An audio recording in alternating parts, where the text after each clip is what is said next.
What's going on, everybody? Eric here with driverlineup.com, world's luckiest steering wheel holder. Checking in as your host.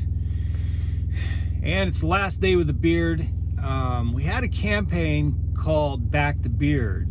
But with everything going on in the world, and you guys know there's some crazy shit going on in the world, I just don't feel comfortable pushing it today.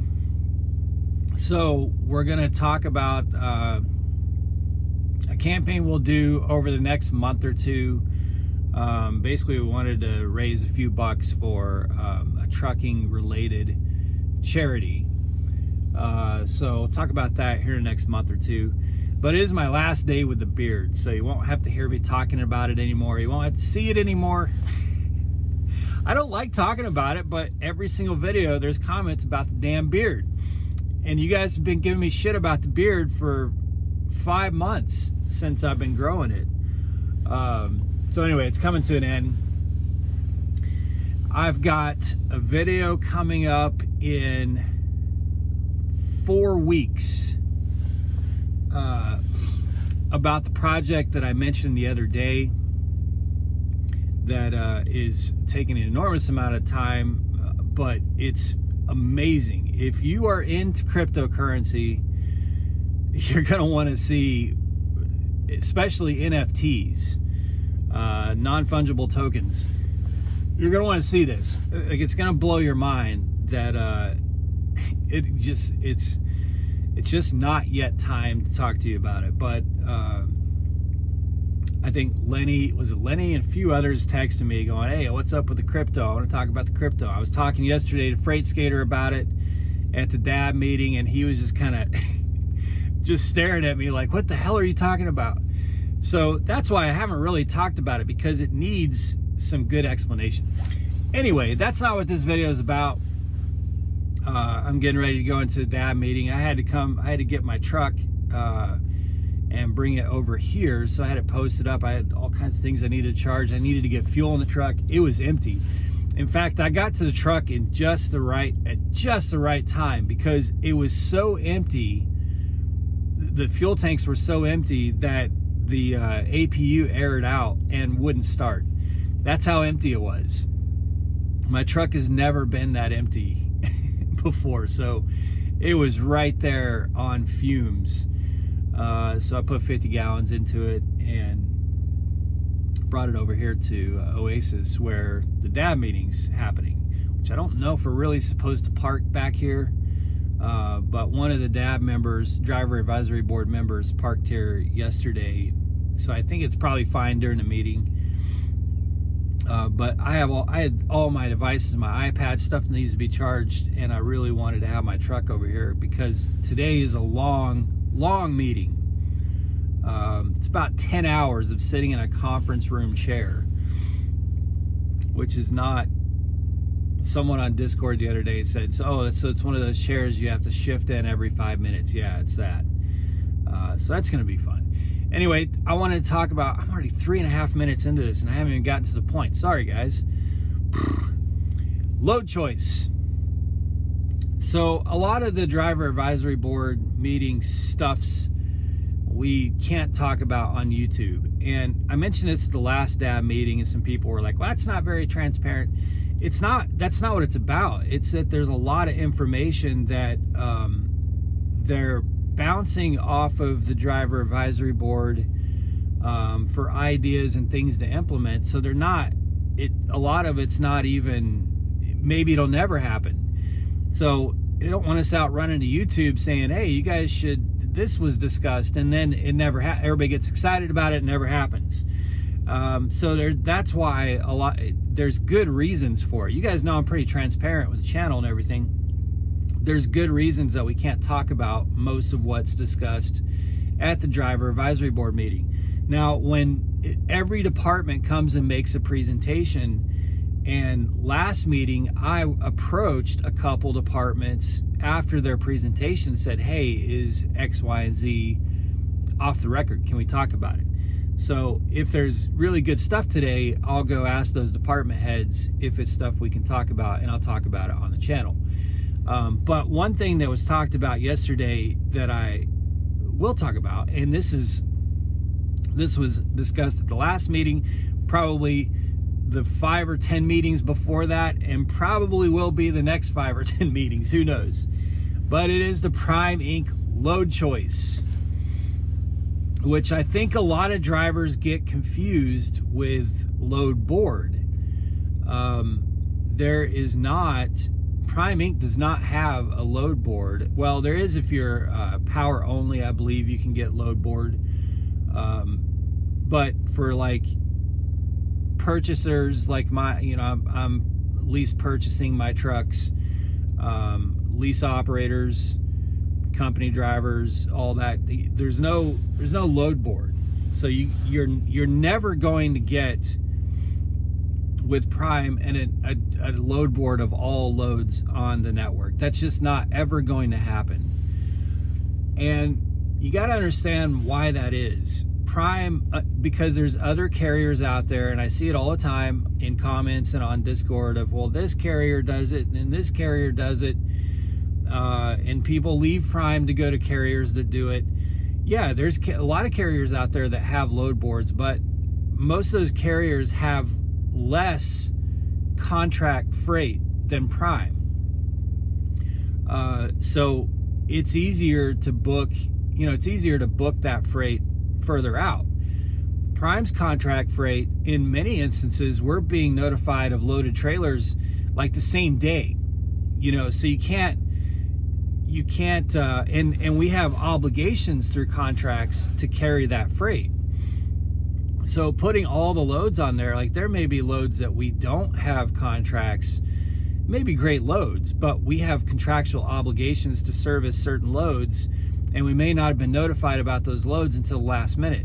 So we have to service those loads first. And that's why in many cases you might know of this great load that's 50 miles away, and you're wondering, well, why did I get proposed this load? Or company drivers, why did I get dispatched on this load? I know that other customer is right over there. Well, that's why we contractually need to fulfill that obligation and service that freight. So it's night and day, Prime's freight network versus a lot of other carriers out there that are just working off like brokerages and stuff like that. And by the way, none of this was really, I'm not telling you things that were discussed in DAB yesterday. The only thing that was discussed in the DAB meeting yesterday was, is it going to be discussed? So I imagine it'll be talked about today, but I'm not giving you any proprietary information or anything like that. I know that I don't have a Facebook account, but someone who admins a lot of the big Facebook groups, Prime Facebook groups, said that it was one of the hottest topics, and it always gets really heated. So that's why I wanted to talk about it today. So we have something called load choice, which I believe is, there's about 10 trucks per lease fleet that are on load choice.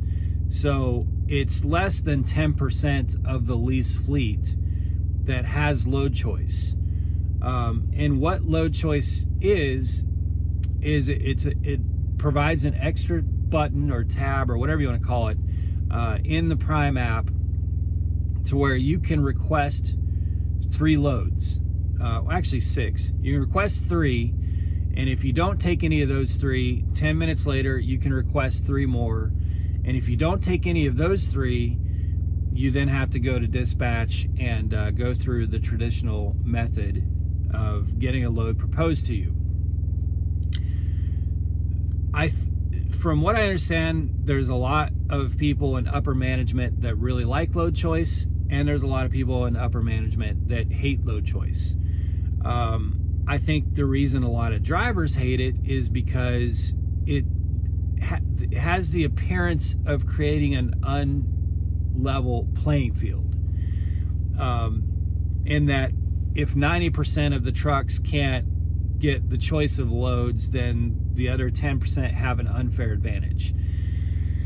So I want to throw in some thoughts here because I am on load choice. I've been on load choice for a good almost 2 years.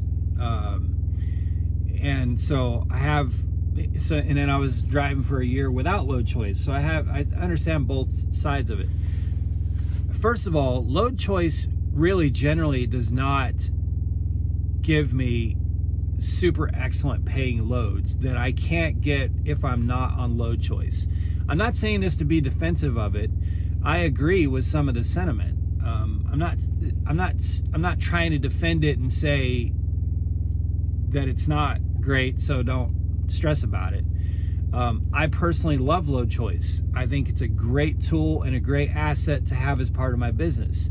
But I don't believe that because I feel like it gives me better paying loads. Now, there's been instances where there are really excellent paying loads on load choice, but usually I don't take those. I take loads off of load choice for different reasons. I think a lot of the problems that have been created by load choice is that you have drivers out there that do just look for the highest per mile rate. They immediately, that's all they care about. What's the highest per mile, dollar per mile rate? And they select that load, and they don't give anything else, any other variable, any thought whatsoever. And that has caused problems because that's putting them in a place where they're it could potentially put them in a place where they're going to have to sit for a day or two. They're going to have to deadhead a long way to get a load. It could be a dead zone like Reno, Nevada, or somewhere like that where there's no freight coming out of there. So you're going to be deadheading a couple 100 miles to get a load. So I think that's some of the problem, is that there's some drivers that just are very short-sighted with it. And that's why it's kind of been halted for that. Another thing is that it doesn't, in a lot of instances, I can see how it would cause problems with servicing those contracts, that contract freight. But I think they've really manipulated it a lot. So just so you guys know, if you're not on load choice, it is heavily manipulated. So don't get it in your head that it's just random. That it's just spitting out 6 random loads. It's not. It's heavily, heavily manipulated. And a lot of times, I know for a fact, there's more than 2 or 3 loads in that area that I'm in. But it's only showing me 1 or 2 loads, and that's because those are the loads that need to be dealt with. So it's still heavily manipulated. It's still trying to point us in the direction of contracted freight that needs to be serviced. And a final thing is, I find that I'm pre-planned way more than I can use load choice. I'm pre-planned probably 75% of the loads. It didn't used to be that way. When I first got load choice, I was able to use load choice all the time. Now I'm pre-planned far more than I am load choice. And the thing is, that's good, because the biggest advantage to me for load choice is taking the unknown variable out of the equation. The thing that matters to me the most with load choice is knowing which direction to go when the trailer's empty and it's ready to rock. That to me is the thing I love the most, because if I'm unloading in, say, the Dallas area, well, if you don't know which direction to go, you pretty much have to get out of Dallas to get a washout and somewhere to park. And that could be, 40, 50 miles in any direction, depending on where you are.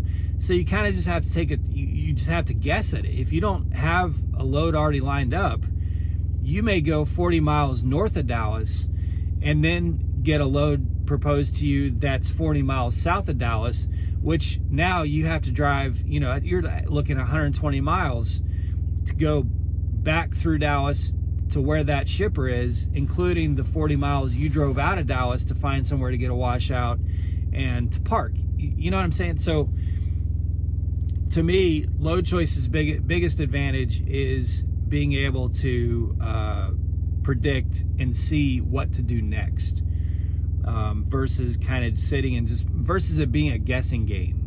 When the trailer's almost unloaded and I'm waiting for the paperwork and I can pull up a couple loads, Like I've got an idea. Okay, I'm going to accept that load. There's no mystery to it. I know exactly what I need to do. I know if I have time to go get a washout, or if I need to go park and take a break first and then get a washout. I know all this. I know how to plan my clock, and I know which direction I'm going. And where, how far I've got to go and what time I've got to be there. I know all that before I leave the customer. And that, to me, is the biggest advantage. To me, load choice is not about trying to find the super rates. There are good paying rates on there, of course, but there's also great paying loads that are pre-planned. So it's not like you only are getting great paying loads because you have load choice. That's not the advantage. The advantage is being able to have a little more control over where you go and knowing exactly, what's going to happen next and where to go next and all that good stuff. So anyway, I wanted to get that out there. And then the final thing is, my interpretation of it is they have no idea what to do. I don't have any confirmation or proof of that, but that's my interpretation, is that it's kind of just left to sit there because, the 10% or less or whatever it is that are on load choice are probably more veteran drivers in most cases. And do you want to be the person responsible from yanking that from your safest, your most on time, your longest term drivers? You don't really know what to do with it, so you can't really give it to more drivers. So there's not really any resolution. Now, maybe today we learned something new, but I thought that last time, and I thought that in conversations I've had with multiple fleet managers, and it doesn't change. There's no resolution to it. So I think it's this thing that is probably still being looked at. They had mentioned it as kind of in a testing phase to see if it's something that could be utilized in a wider audience. And I think that's probably still the case. So I don't think it's just this ugly duckling sitting over there. I think it actually is still being looked at and analyzed. But I honestly think that there's just not really any clue what to do with it at this point in time. It's probably not the answer a lot of you want to hear, but that is my interpretation of it, is that it's just kind of this unknown, what do we do with it, kind of situation. So I don't see it expanding anytime soon. I don't see it shrinking anytime soon. But I also would suggest to you, if you're not on load choice, to not really stress about it, because I've only used load choice maybe 4 times in the last couple months, and my pre-plans have been great. I haven't had any complaint about most of my pre-plans, so it's not like it's doing something for me that it's not giving me any huge advantage, so it's rarely used on my truck. And most of my pre-plans are coming in before I'm done with the current load, which is solving the problem of the unknown. So anyway, hopefully that helps, guys.